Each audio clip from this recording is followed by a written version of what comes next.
tompo ho ampitombona ho aminareo anie ny fahasoavana sy ny fiadanana avy amin'ilay Andriamanitra ray sy Jesoa Kristy tompontsika. Amen. Sedraina amin'ny fanomezam-pahasoavana ny finoana. Sedraina amin'ny fanomezam-pahasoavana ny finoana. Tarafintsika izany eo amin'ny mofinaina antsika anio.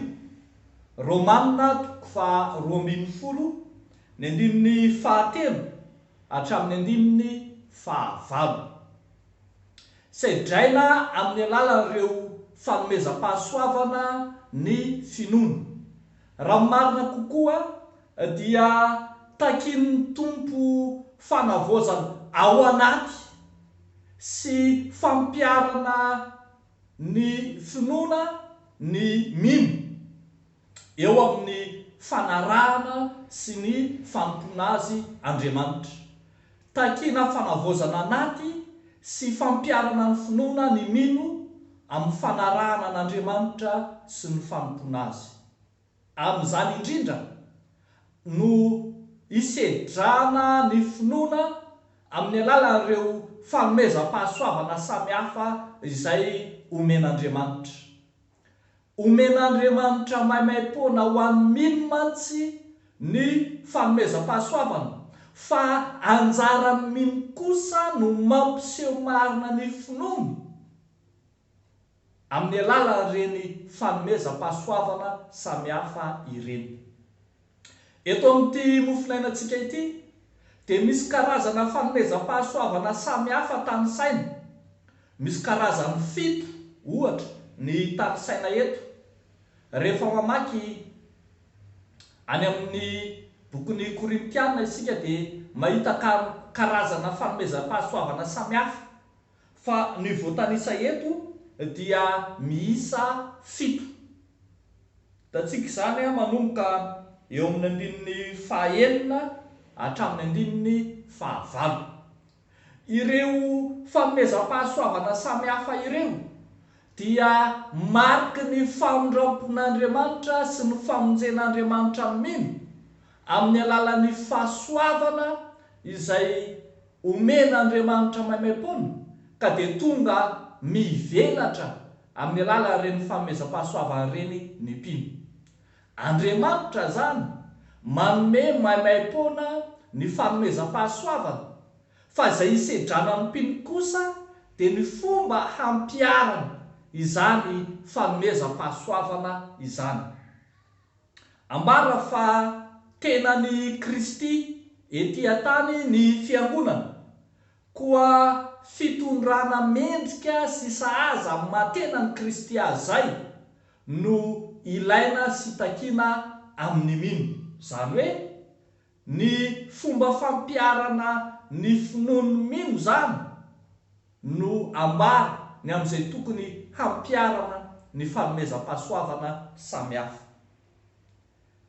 Ambara ihany koa ry havako, rehefa mijery ireto karazana fanomezam-pahasoavana samihafa ireto isika, fa hita ao fa mila mifandray ny hatao sy ny mpanao, ny finoana sy ny asany, ny fampiarana, ny fampianarana sy ny maha-mpampianatra, ny fananarana sy ny mananatra, ny manome sy ny omena sy ny sisa, dia mila mifandray mandrakariva. Arak'izany dia fehezin'ilay any amin'ny andininy 1 sy ny 2 izay tsy eto amin'ny mofinainantsika eto, ny amin'ilay fanolorantena manaraka ny fenitra izay fenitry ny ambara eto ny famondram-pon'Andriamanitra, dia fanolorantena velona, masina, sitrak'Andriamanitra izany. Mitaky fenitra vaovao izay tsy miaroaro amin'izao tontolo izao zany ny fampiarana ny fanomezam-pahasoavana samihafa izay hitantsika eto. Zay no nahatonga ny apôstôly Paoly teny manao hoe miova amin'ny fanavozana ny saina. aza manaraka ny fanao ny izao tontolo izao. Raha fehezana riavana dia izao manao hoe omen'Andriamanitra fanomezam-pahasoavana maimaim-poana ny mino amin'ny alalan'ny famindram-pony sy ny famonjeny, fa anjarany mino kosa ny mampivelatra sy mampiasa zany fanomezam-pahasoavana zany araka ny tokony ho izy, araka ny finoana kristianina.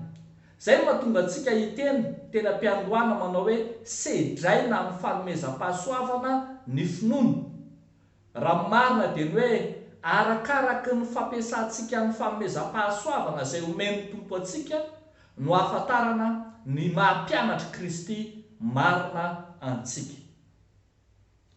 Arak'izany dia fanomezam-pahasoavana, fampiarana ny fanomezam-pahasoavana mifanaraka mandrakariva amin'ilay fanatitra velona masina sitrak'Andriamanitra sy mifanaraka mandrakariva amin'ilay tsara sy ankasitrahana ary ny marina no ilain'ny mpino. Dia mampahery ny kristianina rehetra zany mba hahay ampiasa ny fanomezam-pahasoavana araka ny sitrapon'Andriamanitra, arak'izay tsara, arak'izay marina, arak'izay masina, eny araka izay takin'ny fetitry ny fanoloran-tena ao amin'Andriamanitra. Dia ho an'Andriamanitra ireriany ny voninahitra, ho amintsika kosa zany tenin'Andriamanitra izany. Amen. Ivavaka isika ry avana. Andriamanitra ô, faly misaotra sy mideranao zahay noho ny famindram-po sy ny fitiavanao ka mamelona aty anatinay ny fitiavana tsy misy fetra, ary indrindra ny famindram-ponao aminay. Misaotranao manolotra maimaim-poana ho anay ny fanomezam-pahasoavana samihafa, fa indreto kosa izay maneho eto anatrehanao ny fahavononanay hanolotra izay rehetra nomenao anay ho amin'ny fanomponanao marina. Dia ampio sy tario ary tompo ny mpino tsiraray avy hahay ampiasa ny fanomezam-pahasoavana nomenao azy ho ohatra ny finoana tokoa eo anivon'ny fiangonana sy amin'ny fanomponanao. Dia ataonay sy angatanay amin'ny anaran'i Jesosy zany vavaka izany, ho anao ny dera sy ny laza ny voninahitra hatramin'ny taloha indrindra sy ankehitriny ary mandrakizay. Amen.